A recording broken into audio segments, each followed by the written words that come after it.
নবগ্রাম থানায় দুর্গাপুজো কমিটিদের হাতে তুলে দেওয়া হলো সরকারি অনুদান। এই অনুষ্ঠানে উপস্থিত ছিলেন নবগ্রাম থানার ভারপ্রাপ্ত অফিসার ইন্দ্রনীল মহন্ত, নবগ্রাম বিধানসভার বিধায়ক কানাই চন্দ্র মণ্ডল, নবগ্রাম পঞ্চায়েত সমিতির সভাপতি রূপলাল মণ্ডল এবং সহ সভাপতি ও বিশিষ্ট সমাজসেবী মোহাম্মদ এনায়েতুল্লাহ।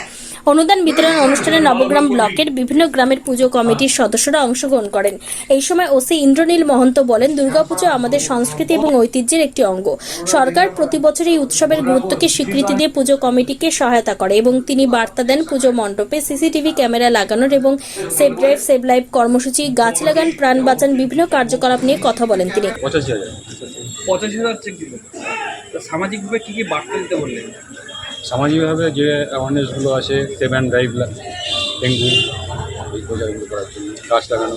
আমাদের নবগ্রামে তো সংখ্যাটা আমাদের 106 ছিল, এবারে সেটা 20 জন আরও নতুন করে আমরা মাননীয় মুখ্যমন্ত্রী আমাদের দিয়েছেন।